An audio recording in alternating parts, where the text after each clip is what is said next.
So, women in ministry ay minsan, ito po ay nakakalimutan natin sapagkat ang tendency natin ay yung men ang movers and decision makers.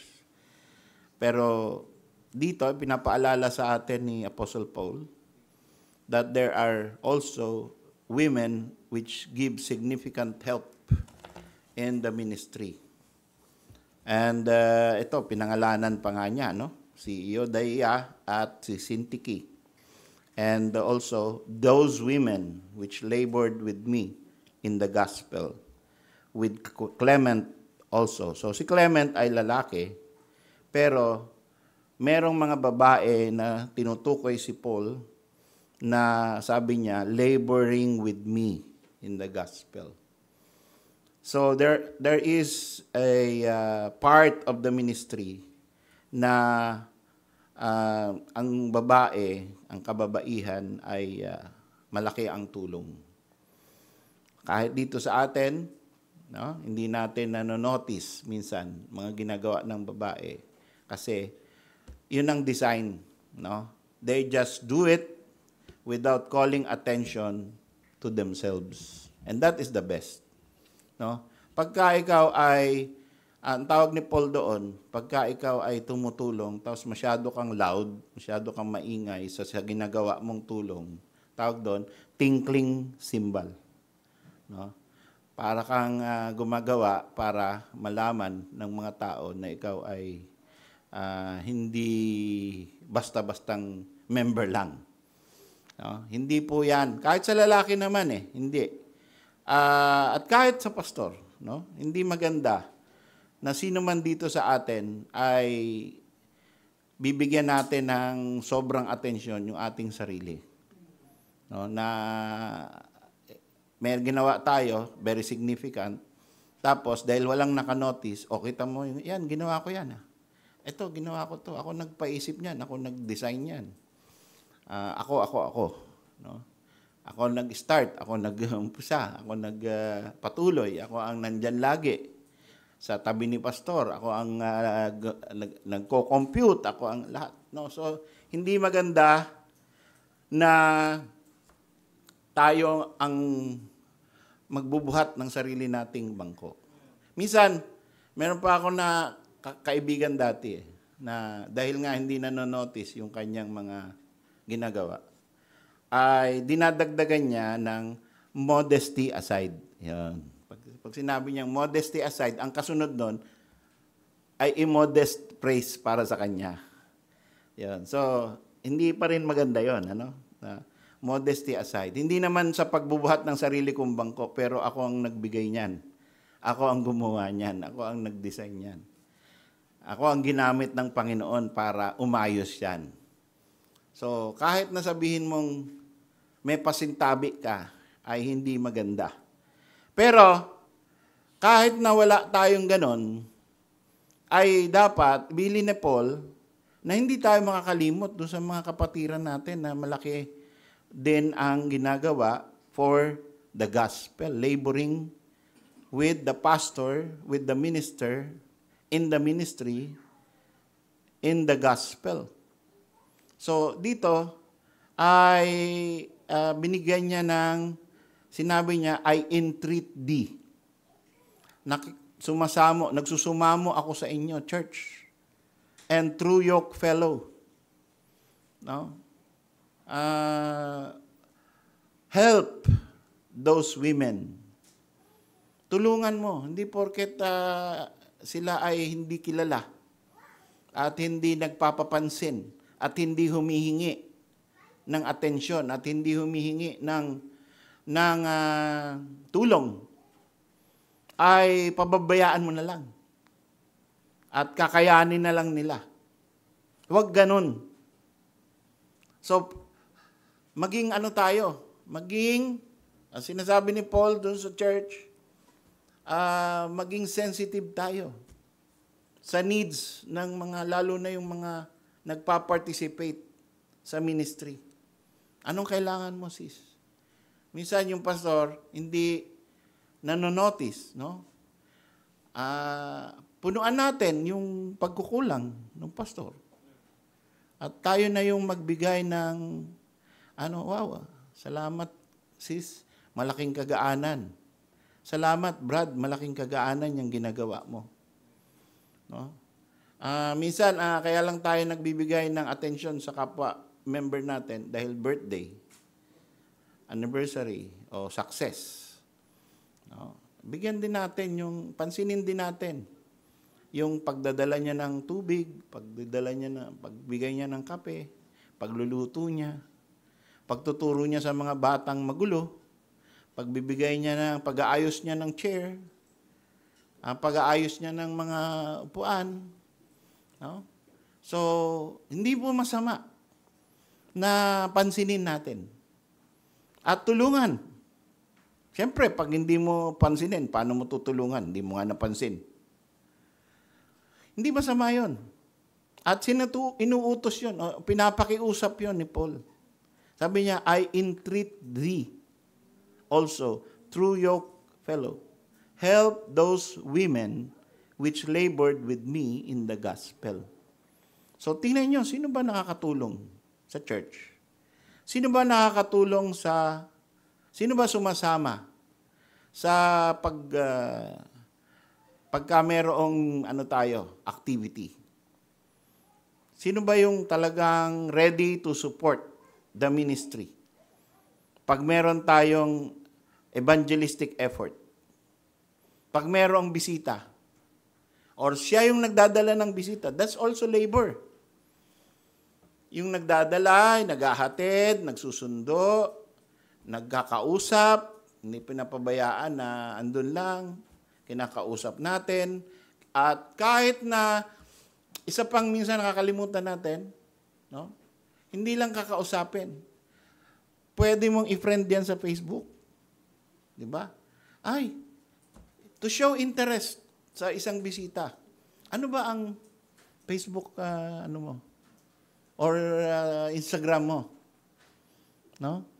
Ano ba ang TikTok account mo? To show na interesado tayo at gusto natin siya makausap at magpasalamat dahil dumalo siya rito. Sino sa inyo nagkuha nung nakausap yung 4 na bisita natin? Meron ba? Ayun. Praise God. That is laboring in the gospel. Nakausap nyo. Tapos, kaya nagtaka ko Sabi sa akin ni Sister Jenny, Pastor, babalik daw. Sabi ko, babalik? 1 beses pa lang. Sila mismo ang nagsabing babalik at magdadala ng pagkain. So, ibig sabihin, they felt at home. They felt welcome. Diba? O si Adrian din, may dala lagi. Diba? So, interesado siya. Pagkatapos, gusto niya rin maisama yung kanyang mga barkada dati nung siya'y unsaved pa. So that is laboring with me, with the pastor in the gospel. And minsan, hindi natin na-notice pag may mga bata, di ba? Last Sunday may mga bata. Ang gulo. So, kayo, dito kayo. Dito kayo. Mag-color tayo dito. Para hindi sila magulo rito. So, automatic, nag-iisip tayo, paano ko kaya maiibsan ang church para hindi magulo? Nag-iisip ka. Tawag doon, proactive ka. Hindi yung, hayaan mo yan. Bahala si pastor dyan. Pag na-notice yan, pagalitan sila dyan. Hindi, gagawa ka na ng paraan. Pakainin mo. Bigyan mo ng something. Tsokolate, mani, whatever. No? Ikaw na ang nag-take charge kahit hindi ka ina-assign. That's good. And that is being a yoke fellow. And that is being a fellow laborer. Voluntary na ginagawa natin ang mga bagay na yan, pero hindi porket sinabing volunteer, ay papabayaan na lang natin na mahirapan siyang mag-isa. Kundi, sabi, help those women which labored with me in the gospel. Now notice that although Paul was without a wife in the ministry, women help him in the ministry. Tinutulungan siya ng mga kababaihan. At of course, ng kalalakihan din. Pero it is notable that may mga tumutulong sa kanya na kababaihan sa gawain ng Panginoon. Ngayon, pagka babae ang tumutulong sa iyo, no, ay kailangan maingat din yung pastor. We just learned na may mga faithful pastors na sa sobrang pagtulong ng mga kababaihan ay nahulog. No? Kaya tanggal siya sa pagpapastor. Dahil nahulog siya dahil sa sobrang tulong. No? Therefore, it is of good idea. Tingnan niyo to. Help those women which labored with me in the gospel with Clement. It is a team effort. Hindi yung babae lang, tapos dalawa lang sila. No? Merong Clement, merong lalaki, merong witness, merong magkakasama sila. Team. And that is, yun ang ginagawa na ni Paul noon pa, na nakakalimutan minsan ng mga present-day pastors. Kaya sila nahuhulog. And nagtataka tayo, no? Of course, by the grace of God, it's only by the grace of God that we are able to resist the temptation of the devil and remove those kinds of pitfalls in the ministry. The advantage of women in the ministry is enormous because Paul was traveling. A missionary who is always traveling. Hindi nakalagay doon, ano? Sabi lang doon, si Luke, kasama niya, si Paul and the Apollos, Paul and Barnabas, Paul and kung sino pa. Hindi na halos nilalagay yung pangalan ng babae. Pero yung pala, may mga babae pala who labor with Paul in the gospel. So parang may nararamdaman lang yung kanilang gawa, pero hindi sila naririnig, hindi sila nanonotice. Nanonotice na lang sila pag sinasabi ni Paul, I commend unto you Phoebe. Marami siyang naitulong sa ministry. And I commend to you the women. The advantage of women in the ministry is important. They do not preach, but prepare everything before, during, and after. May nauuna rito, nagpapiano agad. Nag-aayos dyan. Pagka magulo, tinitingnan nila, ayusin na nila. Papagandahin na nila, papabanguhin na nila yung mga CR, no? Yung mga kailangan natin dito, ay pinag-iisipan na yan ng mga babae na hindi iniisip ng mga lalaki minsan. So they are proactive, and they help even before, during, and after. After service, meron pang natitira. Nag-aayos pa din. At merong even, pag malapit na ang service, may nag-iisip, paano kaya mas maganda pa? Paano kaya ang seating arrangement pag nakita nila na siksikan na tayo? So these things, minsan ay hindi napapansin ng pastor or ng buong church, pero merong isa na nag-iisip niyan. At minsan babae yan. Pero hindi natin nanonotice. So, sabi ni Paul ay tulungan natin. No? Maging kagaya tayo nila. Magkaroon tayo ng concern for one another pagdating sa mga bagay na ministry, gospel, laboring in the gospel, laboring for the work of the church, for the work of the ministry. Ngayon, ito naman ay ang negative side noong women in the ministry. Nakita niyo yung verse 2, I beseech Euodias and beseech Syntyche, parehong babae yan, that they be of the same mind in the Lord. Now, kahit saan mo basahin ito, kahit saan commentary, at kahit tingnan mo, bakit sinabi niya, sana maging pareho kayo ng iniisip? Ibig sabihin, dalawang babae mayroong difference of opinion. Ibig sabihin, you can go further na malamang hindi nagpapansinan to. No? Yung isa merong idea na isa, yung isa, hindi, ganito dapat. Kaya sabi ni Paul, pareho kayo nakakatulong, parehong gusto nyong tumulong sa church. Parehong gusto nyong maayos ang ministry. Kaya lang, magkaiba kayo ng isip. At nataon, of course, meron din namang mga lalaki na they have a contentious issue in the ministry. Pero ito rin, no? Even these two women who were faithfully assisting Paul in the gospel work, were not of the same mind. Kaya sabi niya, I beseech. Kikiusap ako kay Syntyche at saka kay Euodias. Mga sister, sana pareho na kayo ng isip. Huwag na kayong magkaroon ng kung ano man yung problema ninyong dalawa. Sana magkasundo na kayo.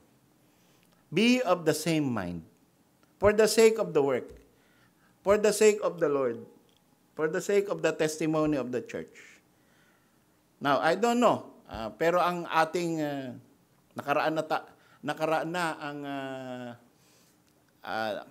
ang isang episode sa atin na merong not of the same mind. And ang result ay sila mismo voluntarily ay hindi na umattend. Okay? Because they are not of the same mind. Well, hindi natin sila inaaway, but because they are not of the same mind, we have to call their attention. Because we ought to speak the same thing, sabi ni Paul. We ought to be one. Diskarte sa ministry pinag-uusapan, ano? Hindi naman yung pamilya, iba-iba tayo sa pamilya, iba-iba tayo sa sitwasyon sa buhay, iba-iba ang kinikita natin. Hindi natin sasakupin yun. Pero pagdating sa ministry, pagdating sa diskarte, kailangan nagkakaisa tayo. Pagka merong problemang ganyan na hindi pareho ang pag-iisip natin, magkakaano tayo. Kakaroon tayo ng difference and that is not good. We ought to be of the same mind. So, I think, sa ngayon, as of today, wala na tayong ganyan. Tama ba ako?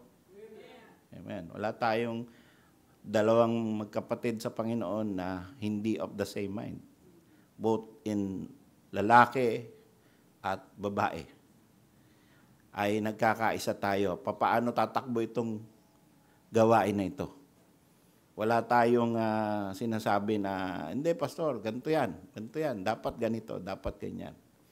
Nagkakaisa tayo. And so,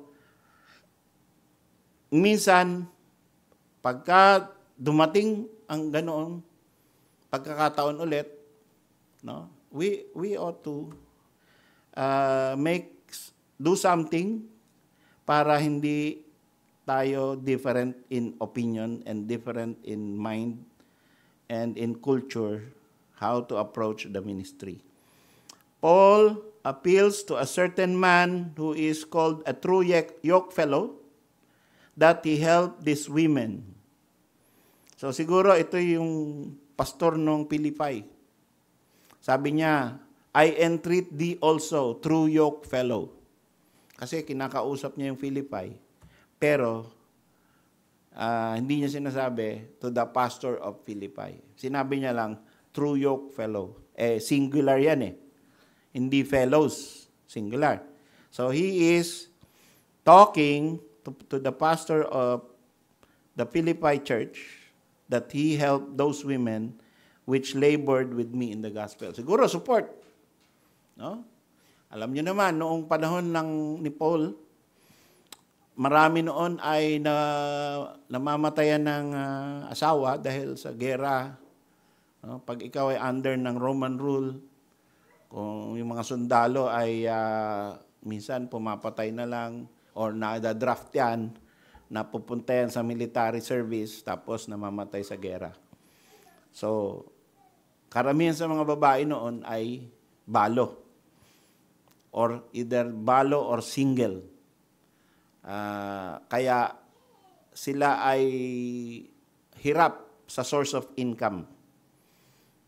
Pag babae noon ay hindi basta-basta merong pinagkakakitaan. Very rare na may pinagkakakitaan ng babae, kagaya ni Lydia, a seller of purple. May negosyo si Lydia. No? Pero generally speaking, pag babae, under yan ng asawa niya, under yan ng kanyang tatay, under yan ng isang benefactor. Kaya nakiusap si Paul doon sa true yoke fellow, who may be the pastor of Philippi, tulungan mo yung mga babae. Huwag mong pabayaan. Kung yan ay nagwo-work para sa church, gawa kang paraan para meron din silang support. Yun. So that is something na maganda matutunan natin, no?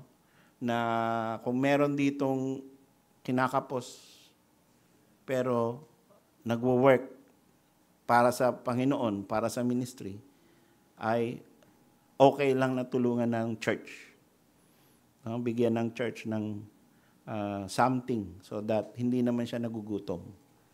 Hindi naman siya napapabayaan kung wala na siyang nagsusupport sa kanya.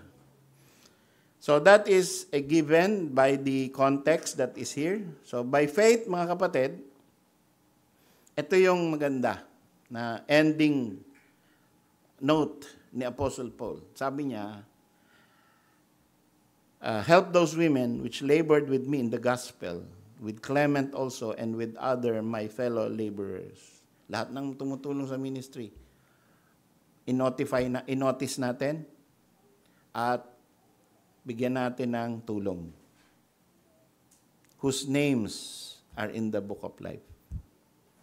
So, yun yung ending note niya doon sa habili na yun. Na yung mga yan ay tumutulong yan, concerned sila sa ministry ng Panginoon because they are saved people. Because they are people whose heart the Lord touched. Because their names are written in the book of life. So parang kinoconnect ni Paul yung service, yung concern sa ministry, doon sa fact na kasi ang tunay na ligtas, hindi talaga mapipigil. Kaya may pinagkakakitaan yan, kaya wala. Kaya tutulungan mo yan, kaya hindi. Hindi mo mapipigil yan na kumilos para sa ministry. Hindi yan gagawa dahil merong promise ng support. Hindi yan gagawa dahil para ma-notice. Hindi yan gagawa para pagkakitaan ng church. Gumagawa yan dahil mahal nila ang ministry, ang spreading of the gospel.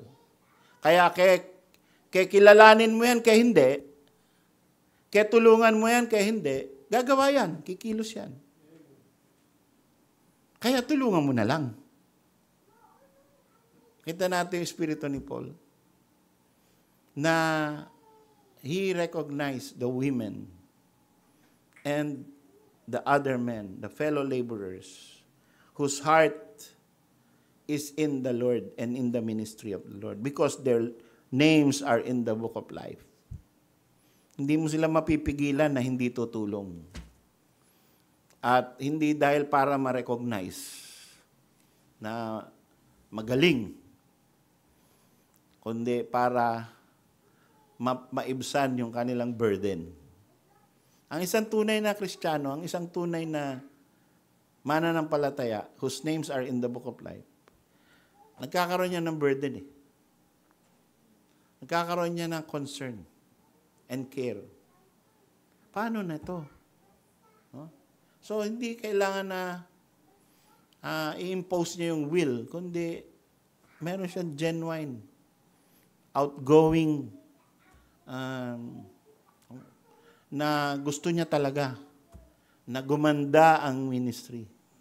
Maging effective ang church, maging effective ang gospel. Yun ang kanya. Kasi ang pagkilos ng Panginoon sa puso niya yun eh. So, lahat tayo ay may ganyan. Nawa. At sa biyaya ng Diyos, magtutulungan tayo. At kung meron po, no, it's now up to all of us. Kung may mapansin tayo na meron talagang genuine burden for the ministry, mag-offer tayo ng help sa kanya. Paano ba kita matutulungan? Ano ba magagawa ko para gumanda pa yung ginagawa mo? Whether sa text, sa piano, sa singing, no? Sa designing, sa pag-ayos dito, whatever. Sa paghahayag, pag-invite, paghahatid. No? Imbis na umiwas tayo, ay pansinin natin ang ating mga kapatid at mag-offer tayo ng help. Tama ba yan? Sa biyaya ng Diyos. Let's pray. Dear Heavenly Father, salamat po